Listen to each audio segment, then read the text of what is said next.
आपण पाहत आहात EDTV, बातमी अशी जिच्यावर तुम्ही ठेवणार विश्वास। जय हरी माऊली। मी दिलीप पोणेरकर आषाढी वारी 2024च्या संतश्रेष्ठ ज्ञानेश्वर माऊलींच्या दिंडीत आपले स्वागत करतो। खरं तर माऊलींची आळंदीपासून पंढरपूरकडे प्रस्थान झाल्यापासूनच वारकऱ्यांची अलोट गर्दी होते आणि झपाझप पावले टाकत टाळ मृदंगाच्या गजरात ही पावले पडायला लागतात। माऊलींचा थाटही काही वेगळाच आहे।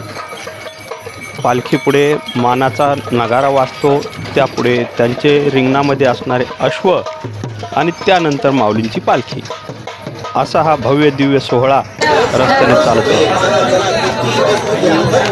50 रुपयामध्ये ब्रेसलेट घ्या 50 रुपये, कडे घ्या 50 रुपये, पॅकेट्स कानातले घ्या 50 रुपये, डायमंड हार घ्या 50 रुपये।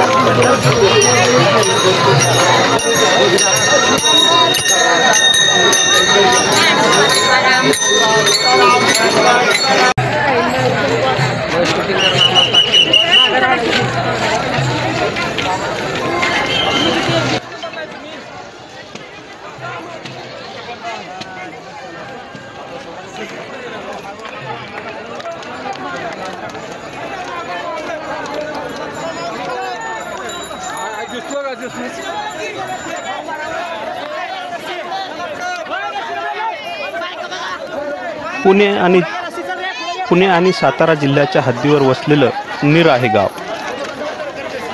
इथून नीरा नदी वाहते, म्हणूनच या गावाचं नाव कदाचित नीरा हे पडलेलं असावं। येथून वाहणाऱ्या नदीमध्ये माऊलींच्या पादुकांना स्नान घातले जाते, त्याला नीरा स्नान म्हणतात। नदीच्या काठावर मुंग्यांसारखी गर्दी असते। लहान थोर, महिला पुरुष, जातपात, आमंत्रण निमंत्रण, मानपान, लाज लज्जा, सगळे सोयरे, सोय गैरसोय असं इथं काहीच नसतं बरं का। इथे सर्व काही एकच आहे, ते म्हणजे हाडामासांचा सजीव देह, जो माऊलींसोबत चालत जाऊन विठुरायाच्या दर्शनाला असुसलेला। माऊली, खरं सांगू का, वारी हा बघण्याचा सोहळाच नाही, तो अनुभवण्याचा सोहळा आहे। आम्हाला पंढरीची वारी करा वाटते, आम्हाला एक जर वारी चुकू वाटत नाही, आमच्या जीवाला आनंद वाटतोय वारीचा। तरी आम्हाला वारी केल्यापासून आम्हाला चांगलं होतंय, आमच्या सुख समाधान आमच्या संसारात होतंय।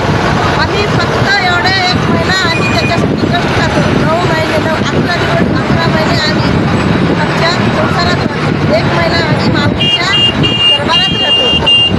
माऊली आम्हाला काहीच कमी पडू देणार नाही। मांजरवाडा गाव आहे, जळकोट तालुका आहे, जिल्हा आहे। तो एकदा अनुभवला की जीवनात धन्य झाल्याचे वाटते आणि पुन्हा पुन्हा वैष्णवांचा मेळा वाढायला लागतो। वारीचे वेगवेगळे टप्पे आहेत, कधी 10 किलोमीटर, कधी 18 किलोमीटर, कधी 22 किलोमीटर, अशा जिथे मुक्काम करता येईल अशा पद्धतीने हा वारीचा टप्पा करण्यात आलेला आहे। त्यामुळे एकदा जरी एका दिवसात एक टप्पा पूर्ण केला तरी वारी केल्याची धन्यता आपल्याला जाणवते। एका टप्प्यात चालल्यानंतर हजारो वारकरी वैष्णव या वारीमध्ये का पायी जातात याची अनुभूती येते आणि त्यापासून प्रेरणाही मिळते।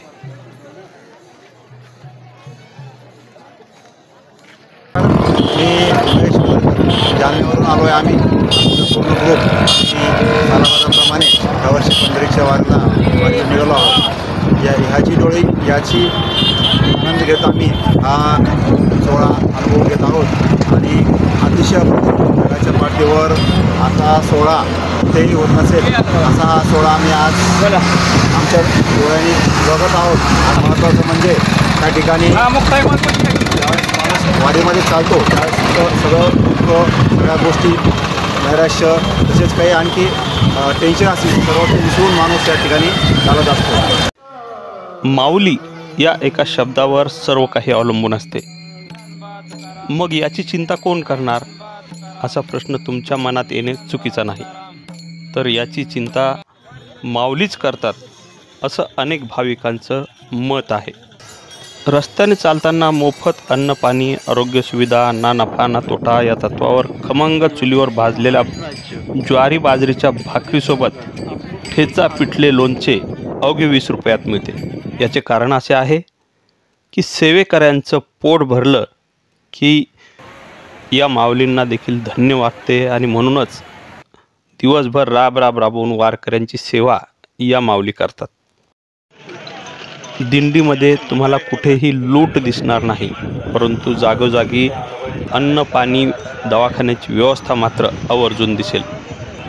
एवढेच नव्हे तर ज्या माऊली चालत जातात त्यांच्यासाठी पायांना मोफत मालिश करून देणारे देखील इथे आहे. आत्ताच म्हणाल्याप्रमाणे वारीमध्ये हाडामासाचा फक्त सजीव देह आहे. त्यामुळेच की काय, या श्वानाला देखील वारीमध्ये येण्याची हौस आली. या श्वानाची देखभाल करणाऱ्या पोलिसांनी देखील छानपैकी पंढरपूरच्या वारीतलं अष्टगंध लावून त्यालाही आकार दिलेला आहे.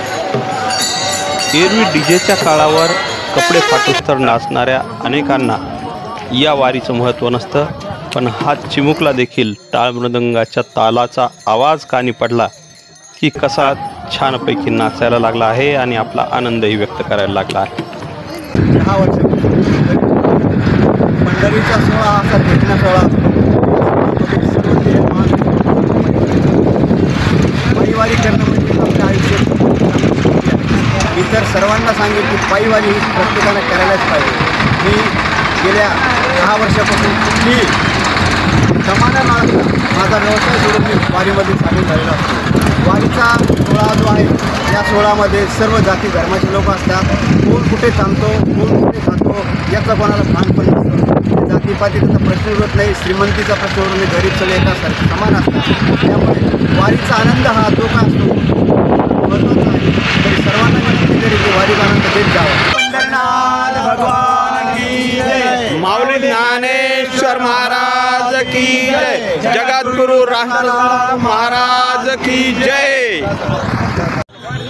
दिंडी दरम्यान राहण्याच्या व्यवस्थेचा तर विचाराल तर तो काही विषयच नाही. जिथे जागा मिळेल तिथे राहुटी टाकणे आणि राहणे हा एकमेव सर्व वारकऱ्यांचा कार्यक्रम असतो. खाण्यापिण्याची व्यवस्था दिंडी प्रमुखांनी केलेलीच असते, त्यामुळं तोही विषय नाही. आपल्याला फक्त एकच करायचं आहे. दिंडीमध्ये तुम्हाला 3च आवाज ऐकायला मिळतील.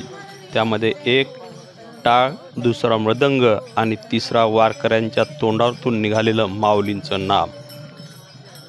तर चला माऊली पंडित भीमसेन जोशी यांनी गायलेल्या अभंगानुसार आपण एकदा का होईना याचा अनुभव घेऊया. जाता पंढरीशी सुख वाटे जीवा, आनंदे केशवा भेटताती. या सुखाची उपमा नाही त्रिभुवनी, पाहिली शोधुनी सर्व तीर्थे. आणि खरोखरच जगाच्या पाठीवर असा एकमेव सोहळा पाहायचा असेल तर तुम्हाला दिंडीमध्ये पूर्ण दिवस शक्य नसेल तर 2 दिवस चाला. 2 दिवस शक्य नसेल तर 1 दिवस चाला.